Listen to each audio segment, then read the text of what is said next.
შვედეთის ეკონომიკა სირთულეების წინაშე დგას. გვაშფოთებს ეკონომიკური სტაგნაცია თქვენს ქვეყანაში. ჯობს იმ მძიმე შემაშფოთებელი გამოწვევების მოგვარებაზე იზრუნოთ, რის წინაშეც თქვენი სახელმწიფო დგას. ოცნების საპარლამენტო ლიდერი კირცხალია შვედეთის მთავრობას მიმართავს და პარლამენტის ტრიბუნიდან ამტკიცებს, რომ საქართველოში ადამიანის უფლებები უფრო მეტადაა დაცული, ვიდრე მოსკოვის მექანიზმის ამ მოქმედებელ 24 ქვეყნის უმეტესობაში. ოცნების პარლამენტის ევროპასთან ინტეგრაციის კომიტეტის თავმჯდომარე კი მათი მორიგი შემზღუდავი კანონპროექტების კრიტიკას ასე გამოეხმაურა. ძაღლი ყეფავს, ქარავანი მიდის, როგორც იტყვიან. ახაშვილმა ამ ფრაზით ევროპის საბჭოს ადამიანის უფლებათა კომისარს უპასუხა, რომელმაც ოცნებას მოუწოდა არ მიიღოს გრანტების კანონში რეპრესიული ცვლილებები.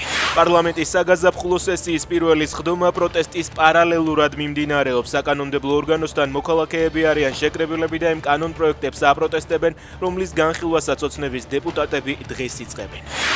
უკრაინა ევროპასა და ამერიკის შეერთებულ შტატებთან ცეცხლის შეწყვეტის მრავალდონიან აღსრულების გეგმაზე შეთანხმდა. Financial Times-ის ცნობით, მომავალში რუსეთის მიერ ცეცხლის შეწყვეტის შეთანხმების ნებისმიერი დარღვევა ევროპისა და ამერიკის შეერთებული შტატების სამხედრო რეაგირებას გამოიწვევს. ბილ და ჰილარი კლინტონები დათანხმდნენ ჯეფრი ეპსტინის საქმეზე კონგრესს ჩვენება მისცენ. სექსუალურ ძალადობაში მხილებული ამერიკელი ფინანსისტის ფაილებში კლინტონების წყვილი არაერთხელაა ნახსენები.